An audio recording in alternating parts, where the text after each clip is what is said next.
नमस्कार विद्यार्थियों, आप सभी का केमिस्ट्री की क्लास में स्वागत है। कल हम बात कर रहे थे क्रोमोफोर एंड ऑक्सोक्रोम की। देखिए, क्रोमोफोर रंगीन प्रवृत्ति के लिए, जबकि ऑक्सोक्रोम है यहाँ पे जो रंगीन प्रवृत्ति है उसको गहरी करेंगे। देखिए किस प्रकार से, यदि हमारे पास में किसी कार्बनिक कंपाउंड के अंदर यदि पाई बॉन्ड प्रेजेंट है तो हमारा कहलाता है वो क्या, क्रोमोफोर। यदि हमारे किसी ग्रुप के अंतर्गत या किसी कंपाउंड के अंतर्गत जो निम्न समूह है, यानी कम से कम एक लोन पेयर युक्त जो समूह है, जैसे OH समूह हो गया, यदि OR समूह की बात करूं तो OR समूह हो गया, यदि NH2 समूह है, यदि ये ऐसे कोई समूह है जो यदि किसी ऑर्गेनिक कंपाउंड के अंतर्गत प्रेजेंट है तो ये क्या कहलाएंगे, वर्ण को बढ़ाएंगे, यानी कि वर्ण या फिर रंग के अंदर क्या करने वाले हैं, ये वृद्धि करने वाले हैं। इसी कारणवश इन ऑक्सोक्रोम्स को क्या बोल सकते हैं, वर्ण वर्धक भी बोला जाता है। बेसिकली यहाँ पे हमने दो की बात की थी, एक तो क्रोमोफोर और एक ऑक्सोक्रोम। क्रोमोफोर रंगीन प्रवृत्ति के लिए कम से कम उस समूह के अंतर्गत क्या होना चाहिए, एक पाई बॉन्ड होना चाहिए। जबकि यहाँ पे यदि मैं बात करता हूँ ऑक्सोक्रोम की, तो उसमें कम से कम उस ग्रुप के अंतर्गत क्या होना चाहिए, एक लोन पेयर प्रेजेंट होना चाहिए। यदि यहाँ पे यदि मैं बात करता हूँ किसकी,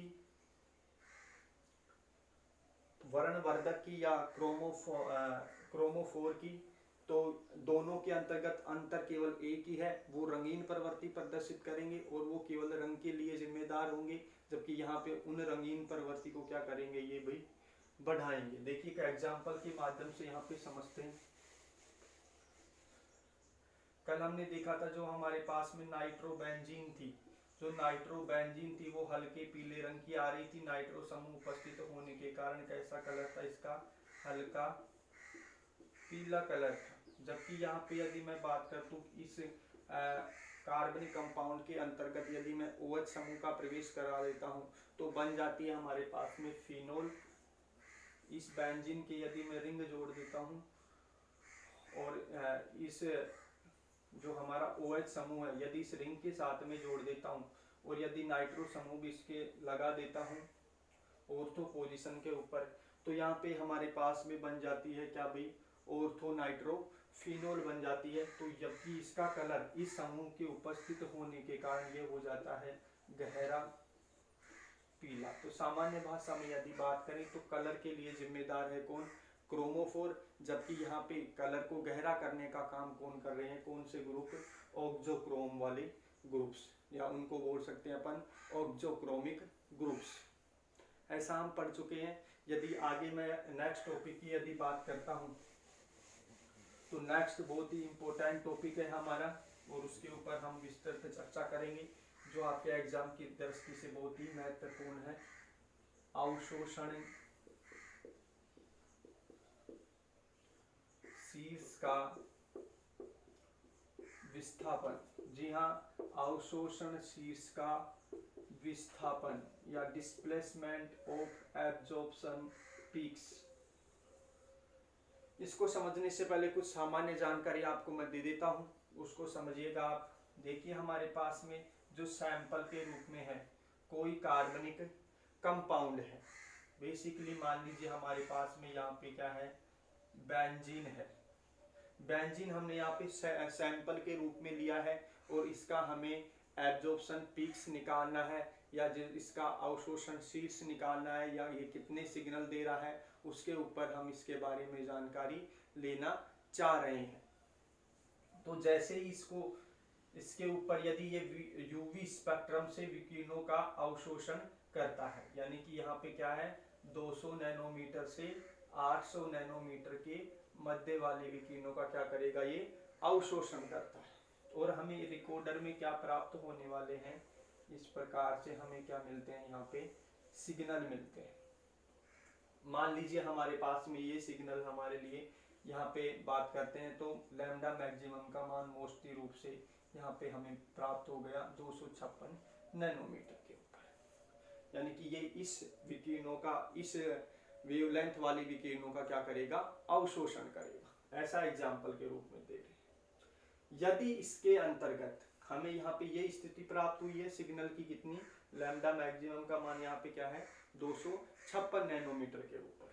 सपोज करिए यदि इसके अंतर्गत या मैं किसी समूह का चेंजमेंट कर दूं, कोई ग्रुप्स को यहाँ पे बेंजीन के ऊपर कोई ग्रुप लगा दूं या कोई समूह का यहाँ पे लगा दूं या किसी परमाणु को लगा दूं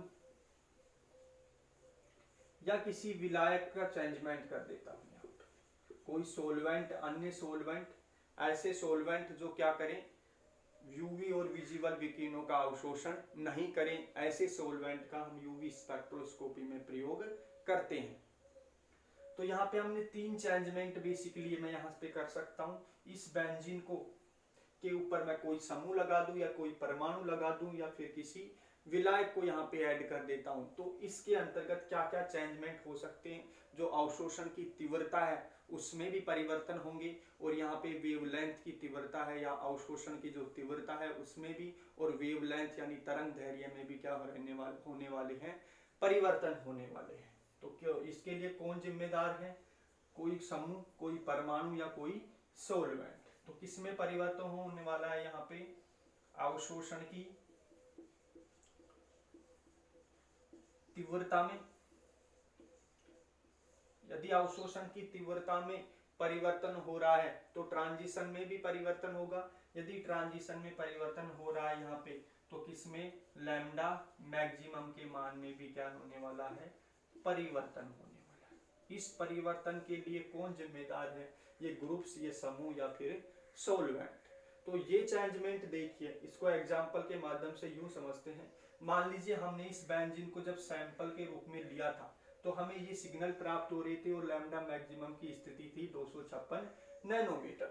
यदि इसके अंतर्गत मैं OH समूह का प्रवेश करा देता हूं तो हमारे पास में ये चेंजमेंट हो जाएगा, बेंजीन की जगह ये बन जाएगी क्या, फिनोल बन जाएगी। अब देखिए ये नया समूह आया, इसके अंतर्गत प्रवेश हुआ है, तो क्या होगा, अवशोषण की तीव्रता में क्या आएंगे भाई, परिवर्तन आएंगे। वो उसके ऊपर डिपेंड करता है कि वृद्धि होगी या कमी होगी। इस बात को हम आगे चर्चा करेंगे। बेसिकली मान लीजिए यहाँ पे क्या हो जाती है, अवशोषण की तीव्रता में वृद्धि हो जाती है। तो यदि अवशोषण की तीव्रता में, ये विकिरणों की तीव्रता में क्या हो रही है, वृद्धि हो रही है, तो लैम्डा मैक्सिमम का मान भी परिवर्तित होगा और इसमें भी क्या हो जाती है, वृद्धि हो जाती है। तो देखिए जो पीक्स हमें लैम्डा मैक्सिमम का मान जो स्थिति 256 पे प्राप्त हो रही थी, तो लैम्डा मैक्सिमम का जो स्पेक्ट्रम के अंतर्गत यदि दाईं ओर जाता हूं तो लैम्डा मैक्सिमम का मान क्या होता है, बढ़ता जाता है। तो मान लीजिए सपोज करिए 256 की जगह हमें प्राप्त हो रही है 263 नैनोमीटर के ऊपर, अर्थात वृद्धि हुई है। जो पीक्स हमें यहाँ पे प्राप्त हो रही थी, अब जो पीक्स है हमें कहाँ पे प्राप्त हो रही है, यहाँ पे हो रही है, यानी कि उधर खिसक रहा है लैम्डा मैक्सिमम, यानी कि दाईं ओर खिसक रहा है। इसी प्रकार से अन्य कोई ग्रुप्स आ जाने के कारण तो किसमें परिवर्तन होगा भाई, लैम्डा मैक्सिमम के मोस्टली रूप से एक शब्द निकल के आता है कि लैम्डा मैक्सिमम के मान में क्या होगा, परिवर्तन होगा। वो परिवर्तन कितने प्रकार का हो सकता है, इस आधार पे हम 4 भागों में इनको विभाजित करेंगे। देखिए किस प्रकार से, आशा करता हूं आप इसका स्क्रीनशॉट मार सकते हैं। फिर देखिए आगे, तो ये परिवर्तन इन सोलवेंट और समूहों के कारण किस किस प्रकार के आ सकते हैं उसके ऊपर चर्चा करेंगे। यानी कि लैम्डा मैक्सिमम का मान किन किन परिस्थितियों में किस किस प्रकार से हमारा सिग्नल खिसक सकता है उसके ऊपर चर्चा करते हैं। देखिए जो सिग्नल हमें यहाँ पे प्राप्त हो रहा था वो कहाँ पे खिसक सकता है, दाहिनी ओर भी खिसक सकता है। यदि मैं यहाँ पे देखिए, यदि अवशोषण की तीव्रता में क्या आ जाए, कमी आ जाए, तो किधर खिसक सकता है, बाईं ओर खिसक सकता है। यदि अवशोषण की तीव्रता में वृद्धि हो जाए तो पीक्स का मान यहाँ पे ऊपर की ओर भी खिसक सकता है, ठीक है। यदि अवशोषण की तीव्रता में कमी आ जाए तो यहाँ पे किधर खिसक सकता है, यहाँ पे नीचे की ओर भी खिसक सकता है। यानी कि 4 ऐसी परिस्थितियां बन रही हमारे पास में कि सिग्नल कितने प्रकार से परिवर्तित हो सकता है, 4 प्रकार से परिवर्तित हो सकता है। इनके ऊपर हमें चर्चा करनी है। तो इसके लिए यदि जिम्मेदार है तो कौन है, वो उस विलायक या फिर कोई नया समूह जो उस कार्बनिक कंपाउंड में हमने इंक्लूड किया है या सम्मिलित किया है। तो कौन कौन से हो सकते हैं उसके ऊपर हम चर्चा करेंगे। सबसे पहले इसके ऊपर चर्चा करेंगे कि एक शीर्ष का विस्थापन कितने प्रकार का हो सकता है, कि मोस्टली रूप से ये कितने प्रकार से हो सकता है, 4 प्रकार से हो सकता है, और वो कौन कौन से हैं उसके ऊपर चर्चा हम करेंगे। फर्स्ट आता है बैथोक्रोमिक,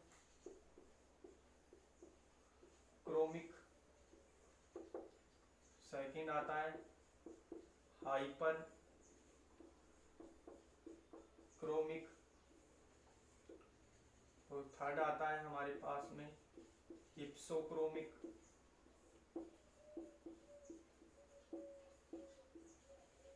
और फोर्थ आता है हमारे पास में हाइपोक्रोमिक।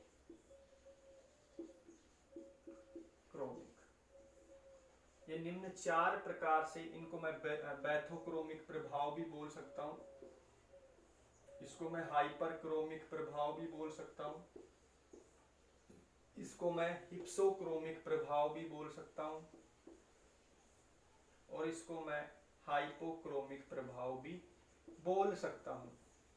तो ये 4 टाइप हैं जो हम आने वाली जो नेक्स्ट क्लास है उसमें पढ़ेंगे, क्या कि किस प्रकार से बैथोक्रोमिक इफेक्ट लगता है, किस प्रकार से हाइपोक्रोमिक प्रभाव लगता है, किस प्रकार से हिप्सोक्रोमिक प्रभाव लगता है, और किस प्रकार से हाइपोक्रोमिक प्रभाव लगता है। आशा करता हूं कि आप सभी को मेरा वीडियो पसंद आया होगा।